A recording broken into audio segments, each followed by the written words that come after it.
Un nākamais stāsts, ja es pareizi saprotu, ir par to, kā atrast pareizo cilvēku, piesaistīt pareizo investoru vai investīcijām, vai arī investīcijas atrast pareiziem cilvēkam. Vienvārds sakot, kā atrast to pareizo tiltiņu starp cilvēkiem un starp investīcijām.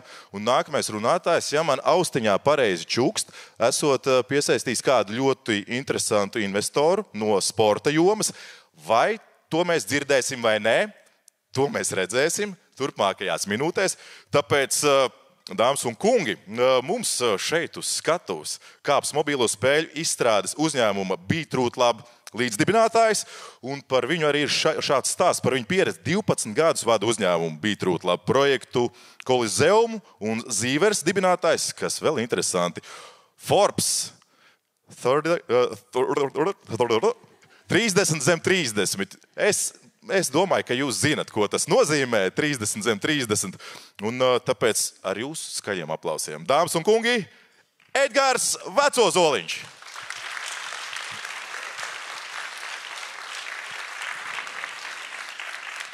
Un tas stāsts, ja es pareizi saprotu, ir kapitāla piesaiste jaunu uzņēmumos.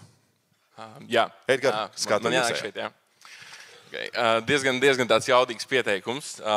Es priecājos šodien šeit būt un par to, ka esmu uzaicināts padalīties ar savu pieredzi. Es varbūt varu apsēsties. Jā, tā būs nedaudz vienkāršāk. Ar ko lai es sāku? Kā minēju, man stāsts sākās pirms 12 gadiem. Tajā laikā vēl mācījos augstskolā. Ja nemaldos, tas bija 1., 2. kurs, kad uzņēmēja darbība kā tāda šķita kaut kas ļoti, ļoti interesants, kaut kas ļoti, ļoti saistošs, bet tajā laikā šis jautājums bija, no kuras puses lai sāk. Un kā man šis stāsts savilkās kopā ar Valmieru, un viens no iemesliem, kāpēc esmu šodien šeit, ir mans labs draugs, mentors, un tajā laikā arī pirmais investors, Guntars Galvnovskis. Zināms arī kā Bono grupas līdzdibinātājs, un vēl tur ir virkne dažādu projektu, pie kā mēs esam strādājuši un pie kā viņš strādā. Bet šobrīd mēs esam izauguši līdz 27 cilvēku komandai. Pamatā mēs darbojamies starptautiski un ārpus Latvijas. Tēma šodien ir kapitāla piesaiste, līdz ar to par to arī mēģināšu runāt. Šomēnes mēs esam ļoti tādā intensīvā stadijā, kad mēs finišējam savu pēdējo finanšu piesaistes raundu. Mēs burtiski esam finišējuši un piesaistījuši 8 miljonus pie $100 miljonu valuācijas. Jā, cipars liekas tas diezgan liels un virtuāls, bet jā, tā tas ir. Un tad noteikti tā pieredze, kas interesē, ir kā mēs līdz šim nonācām un kā tas viss sākās. Un man ļoti patīk, ka pasākums tika atklāts ar akcentu uz cilvēku. Jo pie tā, cik šobrīd daudz dažādas tehnoloģijas, daudz dažādas lietas, servisi, visas iespējas, tas, kas īsti nemainās, tas ir cilvēks. Tā ir uzticība starp cilvēkiem un starp komandu. Un līdzīgi kā manuprāt, viena no vērtīgākajām lietām jebkuram jaunam uzņēmējam ir atrast labu mentoru, jo tas būs tas cilvēks, kas no vienas puses būs blakus un būs lielākais atbalstītājs, bet tajā pašā laikā pie investīciju piesaistes neiedomājami svarīga lieta ir networks. Un, kad mēs sākām šo investīciju raundu 21. gada izskaņā, tad pirmā lieta, ar ko es sāku, mēs meklējām piesaistīt $300,000 eņģeļa raundā, lai būtībā mēs varētu palaist projektu, kas saucās Zīvers. Zīvers, tas ir ar kriptovalūtām un spēlēm saistīts projekts. Bet, jā, atgriežoties pie šī eņģeļu raunda un šī investīcija piesaistes, šie mentori un šie eņģeļu investori būtībā man bija kā atslēga visam pārējiem tirgum. Šobrīd pēdējos 2-3 gadus ļoti daudz ceļoju. Es varbūt kaut kādas 20 reizes, 30 esmu bijis šobrīd Āzijā. Pamatā tā ir Singapūra, Taivāna, Hongkonga, Japāna, kur viskarstākais, kur būtībā ir viskarstākais šis tirgus. Un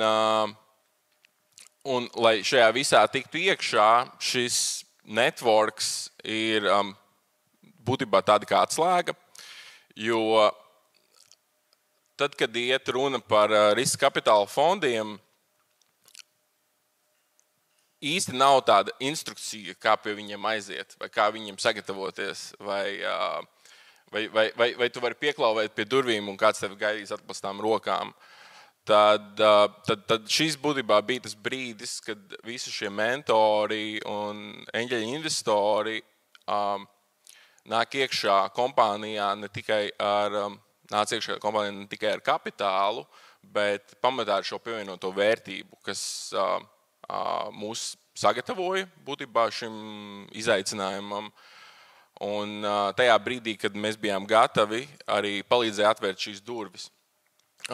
No manas pieredzes esmu saticis vairākus kapitāla investīciju fondus, kas principiāli nemaz nerunā ar tevi, ja tev pie rociņas neatved kāds viņiem pazīstams cilvēks. Un tas viņiem ir tāds tā kā nedaudz pārbaudījums, ko viņi uzliek tev, jo ja tu nevari izdarīt šādu vienkāršu lietu, tad visdrīzākais nākotnē tu nevarēsi izdarīt ļoti daudz dažādas citas lietas. Un tas tāds interesants burbulis, kurā ir ļoti, ļoti grūti tikt iekšā no malas, bet, ja tas tiek izdarīts pareizi, vismaz manā gadījumā, es nezinu, vai pareizi manā gadījumā, bet kaut kā mēs esam tikuši tik tālu, tad cilvēks un šīs attiecības ir bijusi galvenā komponente šim. Te pašā laikā tas, ko vēl es no savas pieredzes varu pastāstīt, ir tas, kādu lomu spēlē šie paši investori. Jo mirklī, kad mēs esam parakstījuši šos investīciju līgumus, tas būtībā ir kā laulību līgums. Mēs nākošos 4, 5, cerams 10 gadus esam saķēdāti kopā, un tādā brīdī, kad jūs ar kādu precaties, jūs noteikti gribat, lai jūs viens otram patīkat, kā vismaz minimums.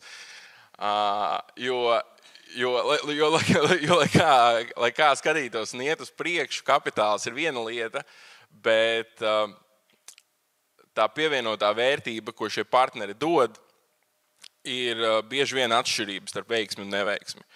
Un pēc savas pieredzes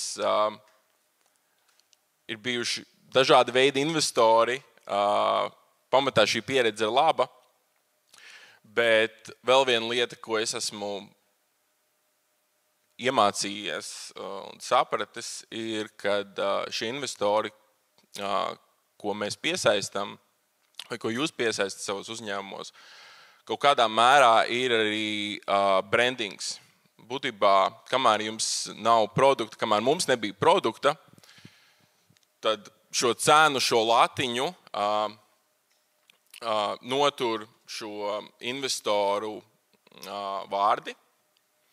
Līdzīgi tas visdrīzākais arī cilvēki, kas ir jūs potenciālie klienti, kas ir mūsu potenciālie klienti, skatās šiem vārdiem, ir īpaši vidē, kas ir saistīti ar kriptovalūtām, kur pamatā jebkurš klients reizē ir arī investors, tad šie vārdi ir ļoti, ļoti liela kredibilitāte. Mūsu gadījumā, lai mēs vispār varētu runāt ar kādu no šiem lielajiem riska kapitāla fondiem, es minēju, mēs sākām ar eņģeļu raundu, kurā no tādiem zināmākajiem vārdiem ir viens no YouTube founderiem un viens no Twitch founderiem, kas bija pirmie cilvēki, kas noticēja mūsu idejai, kas mūs atbalstīja. Un es melotu, ja teiktu, ka šie vārdi pēc tam nespēlēja milzīgu lomu, un bieži vien viņi spēlēja lielāku lomu kā mūsu pašu vārds, jo cilvēki uz tevi kaut kā nedaudz savādāk skatās tajā brīdī. Jā. Vēl tāda viena lieta, ko mēs sapratām pirms 2-3 gadiem, ir, kad, un tas šobrīd ir saistīts ar manu pēdējo gadu pieredzi un ceļošanu, ir, ka mums, lai arī mēs esam Latvijā un lai arī kompānija un cilvēki strādā Latvijā, mums tomēr ir jāatrodas tur, kur ir industrija. Kas ir iemesls tam, kas esmu. Jā, ir sanācis apceļot visas šīs valstis un atrasties uz vietas un arī padzīvot ilgāku laiku. Jā, neatkarīgi no tā, ka mēs esam šeit, mums ir bijis jābūt ļoti daudz tur uz vietas, jo atkal cilvēki investē cilvēkos. Un, lai arī ikdienā ar jebko šodien var sazvanīties un ir šīs tehnoloģijas, pat pie tādiem vairāk miljonu darījumiem, tas, cik reizes tur cilvēks aizgājis pusdienās, cik ļoti jūs viens otram uzticaties, galā nospēlē lielāku lomu, kā tas, cik skaista vai cik labi noformēta ir jūsu prezentācija. Varbūt skanēs jocīgi, bet pēdējo raundu, ko mēs šobrīd noslēdzam, visi lielākie investori nemaz nav redzējuši prezentāciju. Jā, tas tā. Mēs esam tik daudz versijas sagatavojuši dažādām prezentācijām pēdējos gados, bet ironiski sanāk, kad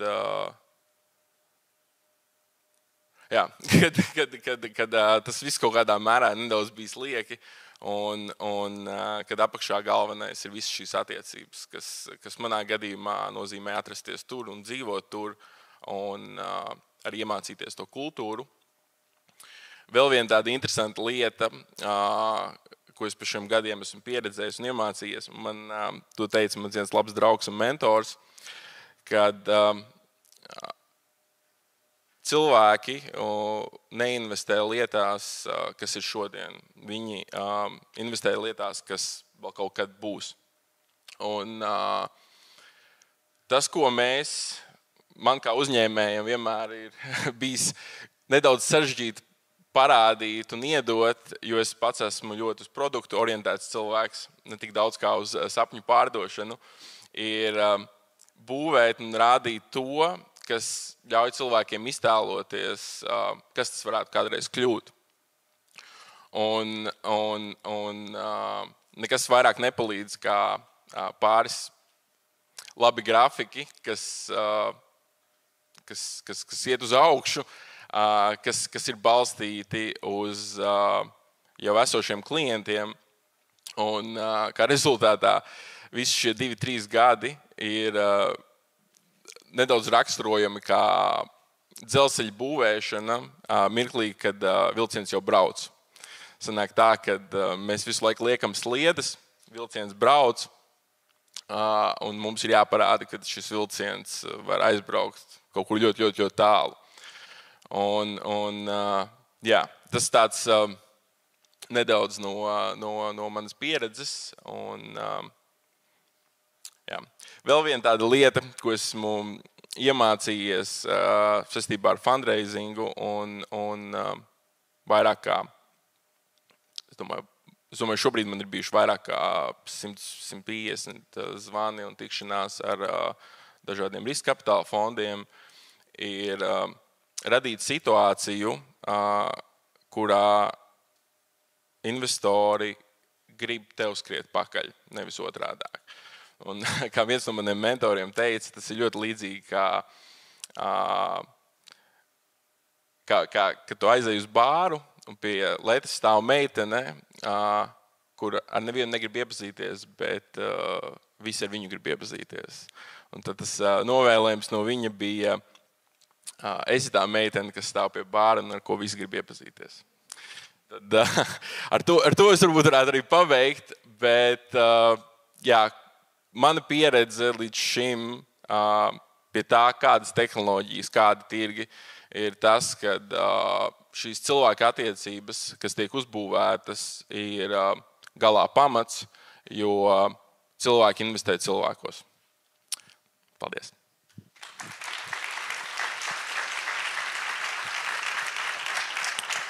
Edgars, droši var vēl piesēst. Mums būs mazliet jautājumu sadaļa šī brīdī, jo mums ir sanākuši jautājumi, ja?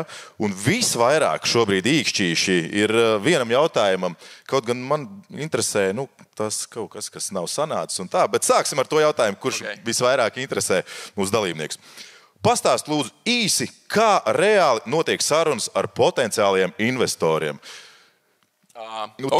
Jā, tā ļoti konkrēti un praktiski parasti tiek izveidota, man tā ir grupa WhatsAppā vai tā ir grupa Telegramā, kur kāds no esošiem investoriem iepazīstina ar kādu no potenciāliem investoriem.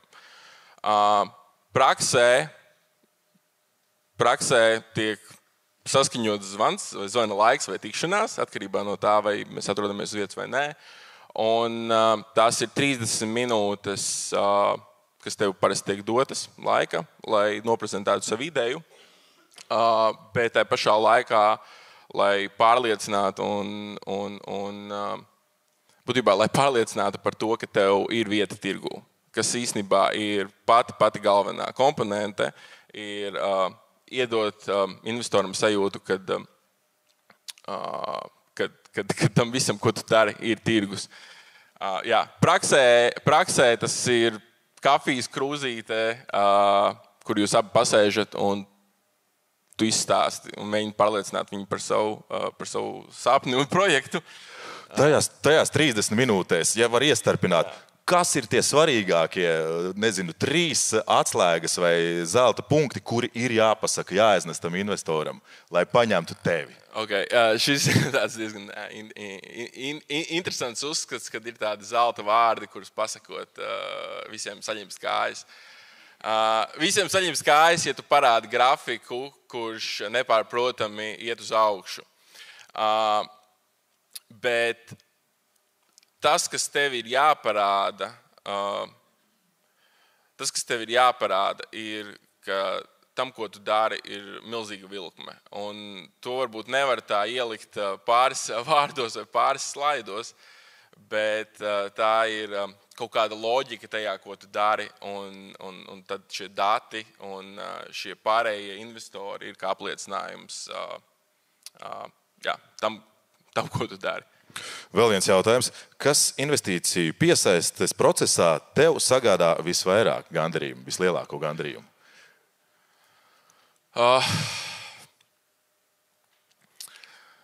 Labs jautājums. Atklāti sakot, tas ir diezgan garš nogurdinošs process. Noteikti vislielāko gandarījumu sagādā brīdis, kad ir noslēgti dīli, kad ir noslēgts darījums. Bet, laikam, es teiktu, man personīgi vislielākais gandarījums ir tad, kad šis darījums ir atkārtots, kas nozīmē, ka investori, kas tevi investēja varbūt ļoti, ļoti agrīnā stadijā, šodien skatās uz tevi un novērtē tavu darbu ar nākošā raunda investīciju. Un tas kaut kā iedod papildu motivāciju jā, es teiktu, ka tas ir mans lielākais gandarījums redzēt, ka cilvēki ar tevi joprojām grib strādāt. Te bija viens labs, īsais, ātrais jautājums. Vai Zīvers ir nākošais Latvijas vienradzis? Pavisam noteikti. Drop the mic. Un vēl viens tavs top 3 zelta vērtības biznesā? Zelta vērtības biznesā. Pirmais pavisam noteikti ir godīgums, jo tie cilvēki, ar kuriem tu strādā, kā es teicu, tas būtībā ir kā laulības, dažreiz pat trakāk. Tur šiem cilvēkiem pavadīs vairāk laiku kā ar savu ģimeni mājās. Un pirmais, tas ir mana vērtība ir godīgums. Pavisam noteikti tā ir komanda un cilvēki, kas ir apkārt. Tas bieži vien aizmirstās, bet zem katra uzņēmuma, zem katra produkta ir cilvēki, kas pie tā visa strādā. Un trešā lieta, īstenībā, laikam, nav trešās lietas.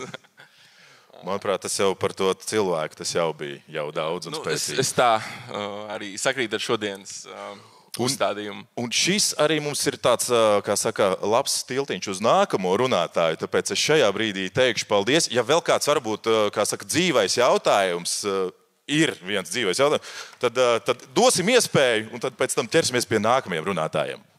Sveiki. Cik liela ietekme investoriem ir jūsu uzņēmumā? Ļoti maza ietekme, ja skatās. Es teiktu, ja tas jautājums ir domāts, vai investori kontrolē to, ko tu dari, tad atbilde ir pavisam maza ietekme. Tas, kā šobrīd notiek investīcija iesaista pamatā noteikti caur saftiem, kas ir būtībā saīsinājums Standard Investment Agreementi, kas ir ļoti vienkārši priekš paša jaunu uzņēmuma, kas aizsargā jaunu uzņēmumu un tā pašā laikā neprasa tur ļoti daudz advokātu iesaisti. Līdz ar to, ja investīcijas tiek piesaistītas šādā formā, tad ietekme ir ļoti, ļoti maziņa, bet no otras puses jūs gribat, lai tie investori bez kapitāla sniedz kaut kādu papildu pievienoto vērtību. Līdz ar to es teiktu, ka galā viņu ietekme uz jūsu veiksmi būs diezgan liela.